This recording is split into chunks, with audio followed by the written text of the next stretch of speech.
ഡയമെൻഷൻസിൻ്റെ 3 യൂസുകളെ കുറിച്ചാണ് നമ്മൾ ഡിസ്കസ് ചെയ്യാൻ പോകുന്നത്. അതിൽ ഒന്നാമത്തെ യൂസ് എന്ന് പറയുന്നത്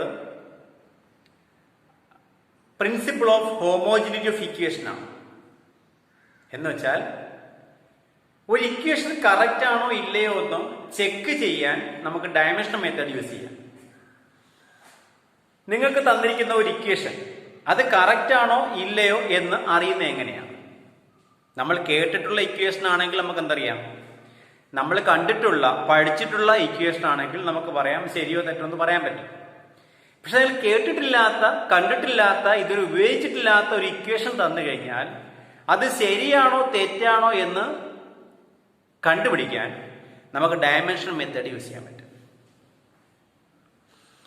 അതാണ് first application to check the correctness of an equation, അല്ലെങ്കിൽ principle of homogeneity of equation. തന്നിരിക്കുന്ന ഇക്വേഷൻ കറക്റ്റ് ആണോ ഇല്ലയോ എന്ന് ചെക്ക് ചെയ്യാൻ ഡയമെൻഷൻ മെത്തേഡ് യൂസ് ചെയ്യാം. നോക്കാം, നമുക്ക് എങ്ങനെയാണ് നോക്കാം. ഞാൻ ഒരു ഇക്വേഷൻ പറയാൻ പോകാം. ഒരു സിമ്പിൾ പെൻഡുലത്തിന്റെ പീരീഡിന്റെ ഒരു ഇക്വേഷൻ ഞാൻ പറയുകയാണ്. Period t is equal to period t equal to 2 pi in the root of L by G.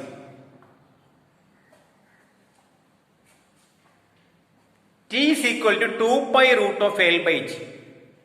ഇത് ശരിയാണോ തെറ്റാണോ എന്ന് പ്രൂവ് ചെയ്യാൻ പോകണം. നിങ്ങൾ കേട്ടിട്ടില്ലാത്ത ഇക്വേഷനാണ്, ഇതുവരെ പഠിച്ചിട്ടില്ല. സിമ്പിൾ പെൻഡുലത്തിന്റെ പീരിയഡ് ഇക്വേഷൻ ഇതാണ്, നിങ്ങൾ പഠിച്ചിട്ടില്ല. അവിടെ എന്താണ് ടി? ടി എന്ന് പറയുന്നത് ടൈം പീരീഡ് ആണ്. Time, L length, G acceleration due to gravity. അപ്പൊ ഇങ്ങനെ ഒരു ഇക്വേഷൻ കിട്ടിക്കഴിഞ്ഞാൽ നിങ്ങൾ ചെയ്യേണ്ട എത്രയേ ഉള്ളൂ, ആ തന്നിരിക്കുന്ന ഇക്വേഷനിലെ ക്വാണ്ടിറ്റികൾ ഏതാണെന്ന് ആദ്യം ഐഡന്റിഫൈ ചെയ്യാം. മിക്കവാറും ക്വസ്റ്റ്യനിൽ പറഞ്ഞേക്കും ടി എന്താണ്, എൽ എന്താണ്, ജി എന്താണെന്ന് പറഞ്ഞേക്കും. ഇവിടെ പറഞ്ഞിട്ടുണ്ട് ടി എന്ന് പറയുന്നത് ടൈം പീരീഡ് ആണ്, എൽ എന്ന് പറയുന്നത് ലെങ്ത് ആണ്, ജി എന്ന് പറയുന്നത് ആക്സിലേഷൻ ഡ്യൂ ടു ഗ്രാവിറ്റി, ഗുരുത്വാകർഷണം മൂലമുള്ള ത്വരണം. അടുത്ത നിങ്ങൾ ചിന്തിക്കേണ്ടത് ഇതിൽ തന്നിരിക്കുന്ന ഓരോ ക്വാണ്ടിറ്റിയുടെ ഡയമെൻഷൻ അറിയാമോ ഇല്ലയോ എന്നാണ് ആദ്യം അറിയേണ്ടത്. ഡയമെൻഷൻ അറിയണം. ഡയമെൻഷൻ അറിഞ്ഞാൽ മാത്രമേ നമുക്ക് ചെയ്യാൻ പറ്റുള്ളൂ. അപ്പൊ ഡയമെൻഷൻ അറിയാമോ? ടൈം പീരീഡ് ടൈം തന്നെയാണ്. ലെങ്ത് അറിയാം, ഡയമെൻഷൻ അറിയാം. ആക്സിലേഷൻ ഡയമെൻഷൻ അറിയാം. ഇനി ചെയ്യേണ്ടത് ഈ ഡയമെൻഷൻ സബ്സ്റ്റിറ്റ്യൂട്ട് ചെയ്യാം. അപ്പൊ നോക്കാം, ഡയമെൻഷൻസ് ഓഫ് ടി എത്രയാണ്? ടിയുടെ ഡയമെൻഷൻ എന്ന് പറഞ്ഞാൽ ടി റൈസ് ടു 1 അല്ലേ? T raise to 1. Dimension of L എന്ന് പറയുമ്പോഴത്തേക്ക് എൽ റൈസ് ടു 1 അല്ലേ? അതുപോലെ ഡയമെൻഷൻ ഓഫ് ജി എടുത്താലോ ആക്സിലേഷൻ ഡ്യൂ ടു ഗ്രാവിറ്റി എന്ന് വെച്ചാൽ ആക്സിലേഷൻ തന്നെയാണ് എന്ന് വെച്ചാൽ എൽ ടി റൈസ്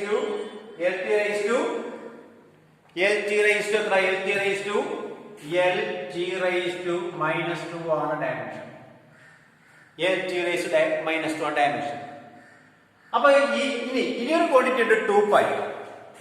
2 പൈക്ക് എന്തില്ല? ഡയമെൻഷൻ ഇല്ല. നമ്പറിന് ഡയമെൻഷൻ ഇല്ല എന്നുള്ള കാര്യം ആദ്യം ആലോചിച്ചോളാം. നമ്പറിന് കോൺസ്റ്റൻസുകൾക്ക്, കോൺസ്റ്റന്റ് നമ്മൾ 2 തരത്തിലുണ്ട്. ഡയമെൻഷൻ ഉള്ള കോൺസ്റ്റന്റ് ഉണ്ട്, ഡയമെൻഷൻ ഇല്ലാത്ത കോൺസ്റ്റന്റ് ഉണ്ട്. എന്നാൽ ഇവിടെ 2 പൈ എന്ന് പറയുന്നത് ഒരു നമ്പറാണ്, അല്ലെങ്കിൽ ക്വാണ്ടിറ്റി അല്ല, നമ്പറാണ്. ആ നമ്പറിന് എന്തില്ല? ഡയമെൻഷൻ ഇല്ല. അപ്പൊ 2 പൈക്ക് ഡയമെൻഷൻ ഇല്ല. അപ്പൊ ഡയമെൻഷൻ 2 പൈ ഇല്ല. ഇനി ചെയ്യേണ്ടത് ഈ തന്നിരിക്കുന്ന ഇക്വേഷനില് LHSലും RHSലും, അതായത് ലെഫ്റ്റ് ഹാൻഡ് സൈഡ് ഇക്വേഷന്റെ ലെഫ്റ്റ് ഹാൻഡ് സൈഡിലും റൈറ്റ് ഹാൻഡ് സൈഡിലും തന്നിരിക്കുന്ന ക്വാണ്ടിറ്റിയുടെ ഡയമെൻഷൻ സബ്സ്റ്റിറ്റ്യൂട്ട് ചെയ്യാം. അപ്പൊ ഇനി എഴുതാം T the given equation is, തന്നിരിക്കുന്ന ഇക്വേഷൻ ഏതാ?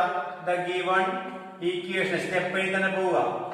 the given equation is എത്ര? given equation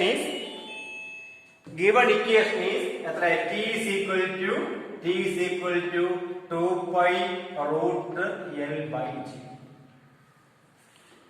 t equal to 2 pi root L by G. ഇനി ഡയമെൻഷൻ കൊടുക്കുമ്പോൾ ടിക്ക് പോലെ എത്ര? t raised to 1. ടിക്ക് പകരം t1. അപ്പൊ t1 ഈക്വൽ ടു 2π എന്തില്ല, 2πക്ക് ഡയമെൻഷൻ ഇല്ല. ബാക്കിയുള്ളത് എല്ലിനും ടിക്കും അല്ലേ. ആ റൂട്ട് അതുപോലെ ഇട്ടേക്കണം. അപ്പൊ root of l1 by G. Dimension എഴുതുക, കൂടെ എഴുതിക്കൊള്ളാം, കൂടെ നിങ്ങൾ എഴുതിക്കൊള്ളാം. l t⁻². അപ്പൊ l1 t⁻², അത് റൂട്ടിനകത്താണ്. അപ്പൊ ഇടതുവശം എടുത്താൽ t⁻1 ഈക്വൽ ടു, സിംപ്ലിഫൈ ചെയ്യാം. l1 ക്യാൻസൽ ആയി പോയില്ലേ, ഇത് രണ്ടും ക്യാൻസൽ ആയി പോയില്ലേ. l1 മുകളിലുണ്ട്, l1 താഴെയുണ്ട്, രണ്ടും ക്യാൻസൽ ആയി പോയി. പിന്നെ ഉള്ളത് t⁻² ഡിനോമിനേറ്റർ അല്ല, അതങ്ങ് മോളിൽ പോകുമ്പോൾ തീരും. t⁻² മോളിൽ പോകുമ്പോഴത്തേക്ക് t⁻+2 ആവൂലേ. അപ്പൊ ഈക്വൽ ടു റൂട്ട് ഓഫ് എന്താ, t⁻². Square root of t² എത്ര, square root of t² t അല്ലേ. അപ്പൊ എന്താണ് t⁻1 ഈക്വൽ ടു t⁻1. എന്ത് കിട്ടി, t⁻1 ഈക്വൽ ടു t⁻1 എന്ന് വെച്ചാൽ LHSന്റെ ഡയമെൻഷനും RHSന്റെ ഡയമെൻഷനും സെയിം ആണോ അല്ലയോ. ഡയമെൻഷൻസ് ഓഫ് LHS എടുക്കുന്നു, ഡയമെൻഷൻസ് ഓഫ് RHS എടുക്കുന്നു, രണ്ടും തുല്യമാണെങ്കിൽ നമുക്ക് എന്ത് പറയാം, the equation is dimensionally correct. അപ്പൊ dimensions of LHS equal to dimensions of RHS. So the given equation is correct. ഇപ്പൊ ആൻസർ. അപ്പൊ അങ്ങനെ സ്റ്റെപ്പ് ബൈ സ്റ്റെപ്പ് ആയിട്ട് നിങ്ങൾ എന്ത് ചെയ്യണം, ആൻസർ ചെയ്യണം. അപ്പൊ തന്നിരിക്കുന്ന ഇക്വേഷൻ കറക്റ്റ് ആണ് പ്രൂവ് ചെയ്തു. അപ്പൊ ഇതുപോലെ ഏത് ഇക്വേഷൻ ചോദിച്ചു കഴിഞ്ഞാലും ഡയമെൻഷനെ കറക്റ്റ് ആണോ ചെക്ക് ചെയ്യാൻ വേണ്ടി നിങ്ങൾ ചെയ്യേണ്ട അത്രയേ ഉള്ളൂ. തന്നിരിക്കുന്ന ഇക്വേഷനിൽ ഓരോ ക്വാണ്ടിറ്റിക്കും ഡയമെൻഷൻ സബ്സ്റ്റിറ്റ്യൂട്ട് ചെയ്തിട്ട് ആ LHSന്റെ ഡയമെൻഷനും RHSഉം തുല്യമാണെങ്കിൽ the equation is dimensionally correct. അല്ലെങ്കിലോ ഡയമെൻഷനലി റോങ് ആയിരിക്കും. അല്ലെങ്കിൽ ക്ലിയർ ആയോ? ഞാൻ അടുത്തൊരു ക്വസ്റ്റ്യൻ പറയാൻ പോകും. ഞാൻ ഒരു ക്വസ്റ്റ്യൻ പറയുന്നു. Check the equation P equal to HDG. Check the equation P equal to HDG. HDG എന്നോ HROG എന്നോ പറയാറുണ്ട്. അവിടെ എന്താണ് P, എന്താണ് H, എന്താണ് D, എന്താണ് G? P എന്ന് പറയുന്ന pressure. P where P pressure, H height, D density, G acceleration due to gravity. Okay, ഇത്രയും ക്ലിയർ ആയോ? പി എന്ന് പറയുന്ന പ്രഷറാണ്, ഡി ഡെൻസിറ്റി ആണ്, ജി ആക്സലേഷൻ ആണ്, എച്ച് ഹൈറ്റ് ആണ്. P equal H D G ശരിയോ തെറ്റോ? നിങ്ങൾ നേരത്തെ കേട്ടിട്ടുണ്ടെങ്കിൽ ഇക്വേഷൻ ഉണ്ടോ? ഇല്ല. ഇല്ലെങ്കിൽ ഇത് ചെക്ക് ചെയ്യാം, ഡയമെൻഷനലി കറക്റ്റ് ആണെന്ന് പ്രൂവ് ചെയ്യാം. എന്ത് ചെയ്താൽ മതി? അപ്പൊ ഓരോ ക്വാണ്ടിറ്റിയുടെയും ഡയമെൻഷൻ ആദ്യം എഴുതുക, പ്രത്യേകം എഴുതുക.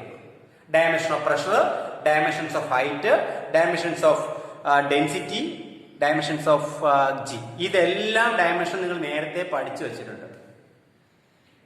അവിടെയാണ് ഡയമെൻഷൻസിന്റെ ഉപയോഗം വരുന്നത്. നേരത്തെ അറിഞ്ഞിരിക്കണം. അല്ലെങ്കിൽ അറിഞ്ഞില്ലെങ്കിൽ ഒരു പക്ഷേ മറന്നുപോയെങ്കിൽ നിങ്ങൾ പേടിക്കേണ്ട കാര്യമില്ല. പ്രഷറിന് ഏതിന് ഡയമെൻഷനാണ് അപ്പോഴും നമുക്ക് എഴുതാം.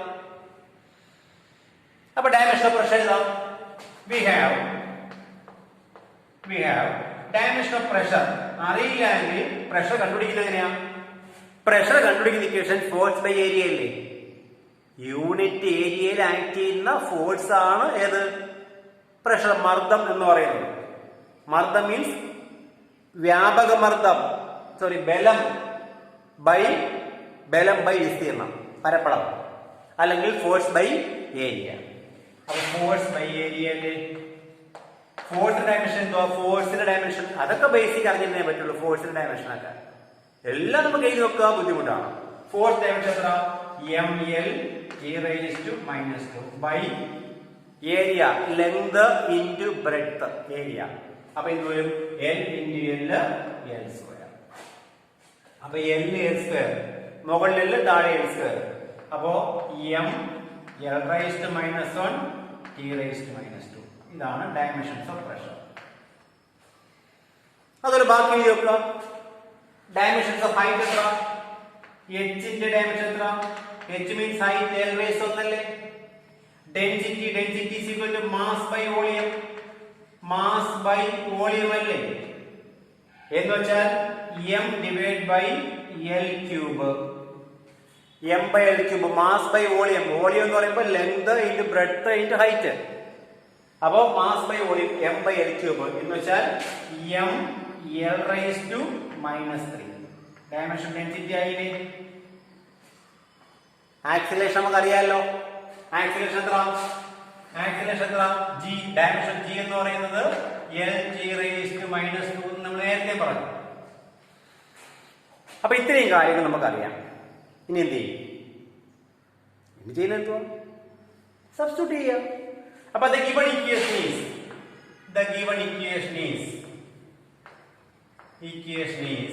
P is equal to h/g. അപ്പൊ തന്നിരിക്കുന്ന ഇക്വേഷൻ ആദ്യം എടുത്ത് എഴുതുക. എന്നിട്ട് P is equal to h/g നമ്മൾ എടുത്ത് എഴുതും. ഇനി എന്ത് ചെയ്യും? അടുത്ത സ്റ്റെപ്പ് ഓരോ ക്വാണ്ടിറ്റിക്കും ഡയമെൻഷൻ കൊടുക്കുക. അപ്പൊ എങ്ങനെ എഴുതാം? P dimension of P m L⁻⁻1 T⁻⁻2 equal to h ന്റെ ഡയമെൻഷൻ L⁻1. d ഡെൻസിറ്റി ഇത് റോയോ അല്ലെങ്കിൽ ഡിയോ ആണ്. ഡെൻസിറ്റി വിളിക്കുന്ന മറ്റൊരു സിമ്പലാണ് റോ. സാധാരണ റോ എന്നാ സൂചിപ്പിക്കുന്നത്. റോ മീൻ എസ് എഴുതിയിട്ട് ഇങ്ങനെ വളച്ചു വെച്ചാൽ റോയായി. നേരത്തെ നമ്മൾ പറഞ്ഞതാ ഡെൻസിറ്റി റോ. അപ്പൊ റോ ഡയമെൻഷൻ എന്തുവാ? Rho dimension m L⁻⁻3. അടുത്ത HIDIT L⁻⁻2. തീർന്നു. ഇനി നിങ്ങൾ ചെയ്യേണ്ടത് എന്താ? ഡയമെൻഷൻ ഒന്ന് അറേഞ്ച് ചെയ്യാം. റൈറ്റ് സൈഡിൽ ഒരുപാട് എല്ലും ടി ഒക്കെ കിടക്കുകയാണ്. എല്ലാം അറേഞ്ച് ചെയ്യാം. അപ്പൊ ആദ്യം എം, രണ്ടാമത് എല്ല്, മൂന്നാമത് ടി. ആ ഓർഡറിൽ എഴുതുക. അപ്പോ LHS എടുക്കുമ്പോൾ m⁻1 L⁻⁻1 T⁻⁻2 equal to right സൈഡിൽ ആദ്യം എം എഴുതുക. അപ്പൊ m ഒന്നേ ഉള്ളൂ, m⁻1. ഇനി L നോക്കുക. ഇവിടെ L⁻1 L⁻⁻3 L⁻1. അപ്പൊ L⁻1 -3 + 1. കാരണം ഒരേ ടേം ആണെങ്കിൽ പവർ എല്ലാം കൂടെ ആഡ് ചെയ്താൽ മതി. A⁻m × A⁻n A⁻m + n. അപ്പോ 1 + -3 + 1 ഇൻറ്റു ബാക്കി T⁻⁻2. ഇത് ആഡ് ചെയ്ത് 1 - 3 -2 -2 + 1 -1. അപ്പൊ എല്ലിന്റെ പവർ എത്രയായി? പറയൂ. എല്ലിന്റെ പവർ എത്രയായി? എല്ലിന്റെ പവർ -1 ആയില്ലേ? അപ്പോ m⁻1 L⁻⁻1 T⁻⁻2 equal to എന്ത് ചെയ്താ? ഈക്വൽ ടു m⁻1 ആയി. ഇവിടെ L⁻⁻1 ആയി. T⁻⁻2 ആയി. ഇപ്പൊ എന്ത് കിട്ടി നോക്കി? LHS ഡയമെൻഷൻ മാസിന്റെയും ലെങ്തിന്റെയും ടൈമിന്റെയും പവർ. അതാണല്ലോ ഡയമെൻഷൻ. അപ്പൊ മാസിന്റെയും ലെങ്തിന്റെയും ടൈമിന്റെയും പവറുകൾ തുല്യമല്ലേ? എന്നുവെച്ചാൽ ഡയമെൻഷൻസ് തുല്യമല്ലേ? ഡയമെൻഷൻസ് തുല്യമാണെങ്കിൽ ഇക്വേഷൻ എന്തായിരിക്കും? Equation is correct.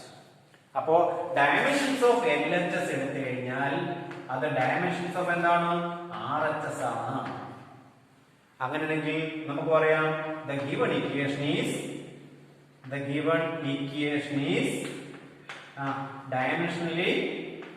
dimensionally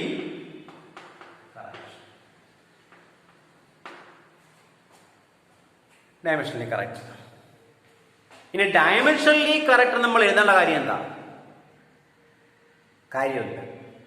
ഇപ്പോ ഈ തന്നിരിക്കുന്ന equation P equal to H D G എന്ന ഇക്വേഷനിൽ ചെക്ക് ചെയ്യാൻ പറയുന്നത് P equal 10 H D G, P equal to 10 H D G എന്നായിരുന്നെങ്കിൽ ഇക്വേഷൻ കറക്റ്റ് തെറ്റാണ്.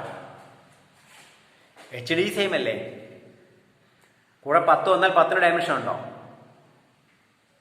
10 ഡയമെൻഷൻ ഇല്ലല്ലോ. അപ്പൊ 10 എച്ച് ഡി ജി ഡയമെൻഷനും പിയും തുല്യമല്ലേ? 10 100 വന്നാലോ?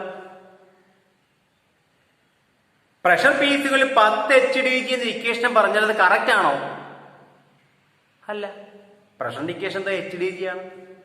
അതിനോട് 10 വന്നാലും 100 വന്നാലും 1000 വന്നാലും ഡയമെൻഷനലി കറക്റ്റാ. പക്ഷെ ഇക്വേഷൻ കറക്റ്റ് അല്ല.